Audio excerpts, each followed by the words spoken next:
The air was not silent. It shrieked. It roared.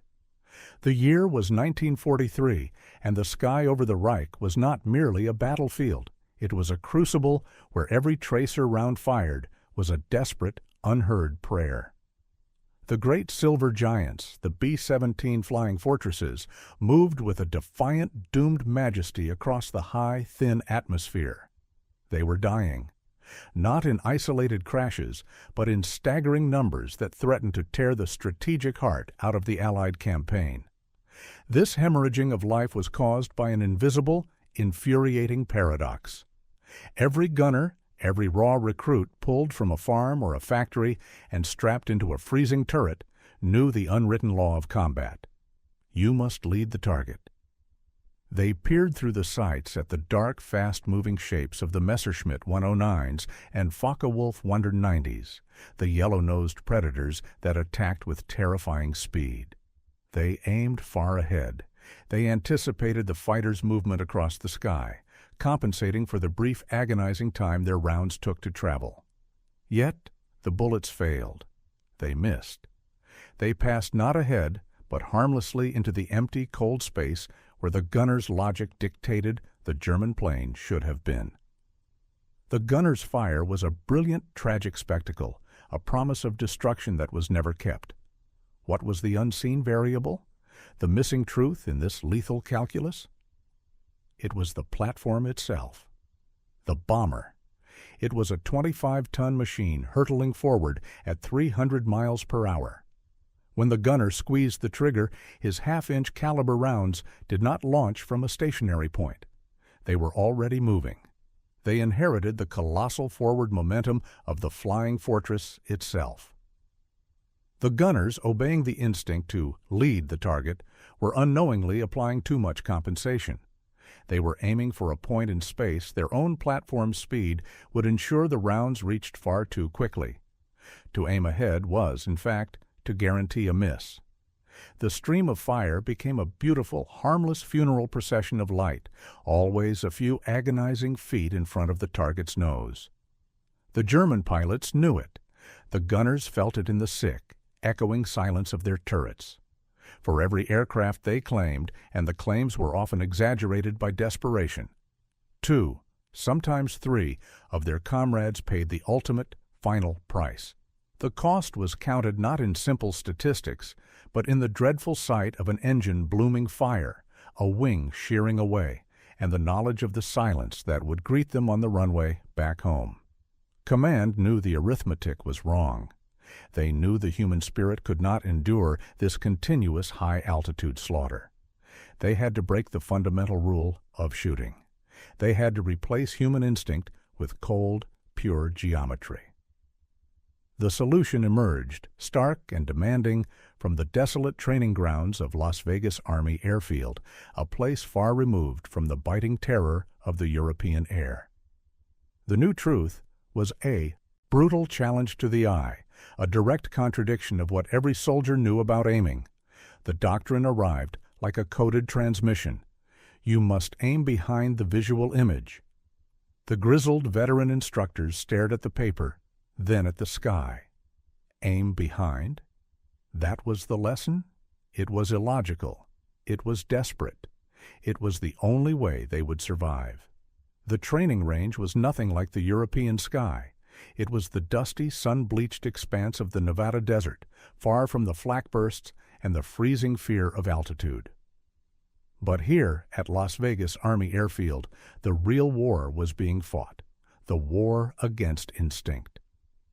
The instructors, hardened men who had seen the operational reports filled with missing names, tried to convey an invisible truth to boys who had only ever aimed a rifle at a static target.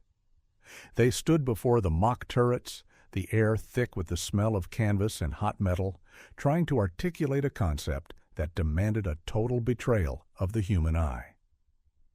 "You look up," the instructor might say, his voice strained by repetition, "and you see that enemy fighter. You see its nose. Your gut screams at you, 'Lead him! Aim where he will be.'" This was the core of the conflict. The gunners were trained in deflection shooting, the necessary act of aiming ahead of a moving target. But the speed of the pursuit was so great, the closing rate so furious, that the human brain could not process the true trajectory. The rifleman stands still. His bullet starts from zero forward motion. The bomber gunner, however, was already a projectile. He was moving at 300 miles per hour, and his rounds retained every ounce of that massive speed. The enemy fighter, closing in for an attack, was only traveling slightly faster than the B-17. The actual necessary lead relative to the ground was minuscule, but the perceived lead, the one the gunner's eye demanded, was huge. The result, time and again, was tragic. A jet of lead fired miles ahead of the fighter's actual flight path. They were firing at a ghost, an exaggerated projection of where the plane should have been, not where it was mathematically destined to be. "Forget the target's nose," the instructor commanded, slamming his hand onto the turret mount. "Forget the fire you see coming back at you. That is the oldest lie of combat. You are not aiming at a plane, you are aiming at a point in time." The recruits stared, their faces etched with confusion. How could the enemy fly into the line of fire if they were aiming behind it? The human mind demanded a visual confirmation of the future, but the physics demanded an acknowledgement of the past. The shift was from intuitive sighting to analytical geometry. It was the introduction of a new variable, the vector of the platform, that complicated everything. If the rounds already inherited the bomber's forward velocity, then the gunner's compensation needed to be drastically reduced. The lead he thought he needed was largely provided by the speed of his own aircraft. To the German pilot, the rounds seemed to come from nowhere, finding the cockpit with a brutal, dispassionate accuracy that defied the gunner's frantic movements. This wasn't about courage, it was about the cold, unyielding laws of mechanics. It was an emotional torment for the gunner. To trust the elaborate, complicated sight, the new lead-computing gyroscopic sight, was to doubt his own eyes. The sight would often indicate a firing position that seemed ridiculously far back, an almost suicidal choice in the chaos of battle. "How do you know it works, Sergeant?" one recruit finally dared to ask, his voice tight. The instructor didn't shout. He just paused, his gaze fixed on some distant memory. "Because," he said, the words heavy with emotional weight, "if you trust your eyes, your friends die. If you trust the math, you live." It was a profound, terrible truth. The success of their mission, the very survival of the bomber and its crew, relied on them embracing the bizarre, unsettling notion that the key to hitting an object lay in aiming at the empty space it had just left. The gunner had to suppress the raw, firing urgency of the moment and allow an impersonal machine to calculate a fatal future for the enemy. The heat of the Nevada sun was a relentless, silent pressure cooker, melting away the soft edges of civilian life. This was the Las Vegas Army Airfield, not yet a neon spectacle, but a crucible built of sand and necessity. Here, the U.S. Army Air Forces were not just training gunners. They were executing a complete, violent reprogramming of the human eye. The atmosphere was electric, focused, and cruel. Recruits spent their days locked inside the dark, cramped interiors of simulated turrets. Outside, the target was not a Messerschmitt, but a small, unassuming sleeper plane towing a massive canvas drogue, a target sleeve streaming behind it. The noise was constant, the clang of breech blocks, the whine of the turret motors, the deafening rattle of the fixed-point .50 caliber machine guns. This training was grueling, designed to break the dependence on instinct. The instructors, now zealots of the new geometry, drilled the core principle: deflection is everything. The centerpiece of this revelation was the new technology, the Mark 14 Gyro Gunsight. It wasn't just a ring and a post, it was a marvel of electro-mechanical engineering, an analog computer, small enough to fit in a turret powered by a tiny gyroscope. The gunner didn't just point it, he fed it data, estimated target range and wingspan, and the gyroscope did the rest. It tracked the enemy plane and with quiet, cold precision calculated the true point of aim, instantly factoring in the B-17's forward velocity, the bullet's drop, and the target's relative speed. The result was a projected ring of light that moved across the sight glass, often resting in a place that made the gunner gasp. It was behind the plane. It was ridiculously far back. It demanded a leap of faith across a chasm of ingrained training. They were trained to disregard their eyes and surrender their will to the machine. They spent hours firing at the drogues, the sight pictures flickering with contradictory light. When the planes landed, the real lesson began. Ground crews meticulously examined the canvas sleeve, tallying the hits. In the early days, the results were devastatingly poor. The recruits, trusting their eyes over the math, continued to miss forward. Then came the moment of profound, terrible realization. A recruit, overwhelmed by the machine's insistence, finally placed the glowing ring where the gyroscope demanded. He squeezed the trigger. The tracers flew, not toward the nose, but into the space the fighter was leaving. The sleever plane pulled its canvas low, and the instructor pointed. Hits. Not scattered spray, but a tight cluster, a grouping that indicated lethal intent. The paradox was proven. The geometric coordinates calculated by spinning metal and wires had accurately predicted the enemy's future position. The recruit had not aimed at the plane he saw, but at the plane was about to become. This transformation was repeated tens of thousands of times. The Las Vegas crucible produced 214,000 newly minted marksmen, their instincts violently overwritten by mathematics. They learned to ignore the adrenaline-fueled panic, ignore the tracer fire coming back at them, and simply follow the cold, illuminated ring of light.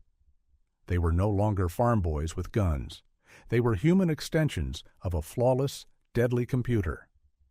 And when they finally flew their B-17s into the unforgiving skies of Germany and met the terrifying charge of the German fighters, the secret, strange truth of aiming behind the target began to pay its terrible, victorious dividend. The kill rates didn't just improve, they doubled, ushering in a brutal mathematical era of air superiority.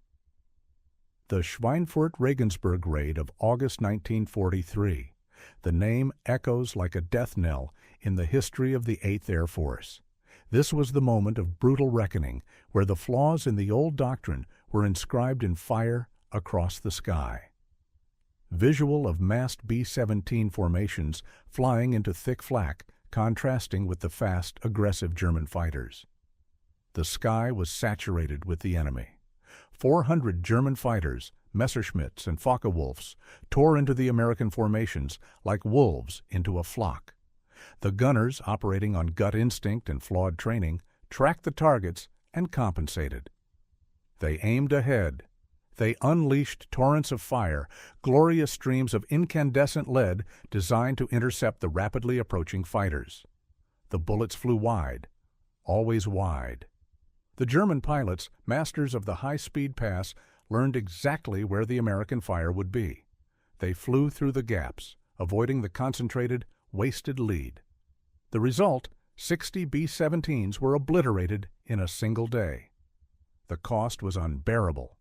The mission was a tactical catastrophe, not because of a lack of courage, but because of a fatal misunderstanding of vector physics. Then came the change. The Las Vegas doctrine, the new aerial calculus, finally reached the turrets. The gunners who survived the early raids, the men who had surrendered their sight to the gyroscope, were sent back into the fray. This time, the fear was still there, but beneath it was a quiet, cold confidence. When the German fighter broke left, pulling G's for a head-on pass, the gunner's eye wanted to aim at the future point of impact, but his finger was guided by the gyroscope's light. Close-up shot of a gunner's face, tense, eyes fixed on the reticle, then a shot of the pulsing Mark 14 sight. The ring of light settled impossibly behind the enemy's tail. He fired. The burst of .50 caliber fire, having inherited the bomber's 300 mm momentum, traveled faster, straighter and truer than ever before. The rounds converged, not on the point where the gunner expected them to be, but on the invisible exact coordinates predicted by the Mark 14. Impact. The German fighter, moments ago a blur of speed and menace, instantly became a catastrophic mess of smoke and flame. It was sudden, it was efficient, it was impersonal. The kill rate doubled. This new success was chilling. The gunner was no longer engaged in a reactive duel. He was participating in a perfect high-speed execution. He wasn't aiming at a human being. He was solving a problem of time and distance. The enemy was reduced to a vector, an intersecting line whose fate was sealed by an analog computer. The emotional weight of this was immense. The new doctrine worked. It saved lives. It ensured the destruction of the Luftwaffe. But it demanded that the gunner disconnect entirely from the visible reality of the fight. He had to trust a mechanical gyroscope over his desperate desire to protect his crew. The gunners, with their terrifying new accuracy, had achieved air superiority not through more powerful guns, but through a profound mathematical shift in perspective. They had learned to see the world not as it was, but as it was guaranteed to be. The smoke clears, not just from the engine nacelles, but from the human mind. The ultimate victory achieved by the American gunners was not a victory of firepower, but a profound triumph of perspective. The great lesson of the Mark 14 Gyro Gunsight and the counterintuitive training it enforced was this: instinct will kill you. The intuitive, reactive impulse, the desire to aim at what is immediately visible, to address the problem as it exists in the present moment, was the guarantee of failure. Survival and ultimately victory was won by embracing the cold, hard certainty of the future. The aerial calculus that doubled the kill rate revealed a deeper truth that transcended the war itself. It taught that true strategic mastery lies in calculating the unseen variables. The enemy fighter rushing toward D, the bomber, was only the superficial target. The real problem was the bomber's own 300 mm velocity, the gift of momentum that, once factored in, made the required lead almost negligible. They were forced to disregard the terrifying immediacy of the plane in front of them and aim instead at the geometric certainty of where the plane was required to be a fraction of a second later. The gunners were trained to see the enemy not as a pilot, not as a machine, but as a vector, a problem of intersecting lines governed by physics. This necessary dehumanization, this chilling focus on geometry over humanity, was the price of their success. It allowed them to pull the trigger without the agonizing hesitation that might have been caused by seeing a human face, because they were no longer looking at a human being. They were looking at the precise solution to an equation. This shift, from aiming at the known present to executing the calculated future, became the silent architecture of Allied success in the air. The gunners' success was a testament to the power of surrendering emotional urgency to analytical precision. It was the moment that physics replaced fate. But what of the men themselves? What is the burden of a soldier forced to betray his most fundamental visual instinct? Every shot fired, every kill confirmed, was a reminder that they had succeeded by acting against every fiber of their being, by trusting a whirring mechanical brain over their own two eyes. They lived because they learned to fire at a target that, to every sense, appeared to have already passed. The echoes of this revolution still linger in the training fields and strategies of modern combat. The principle remains: success hinges not on what you see, but on the invisible forces you calculate.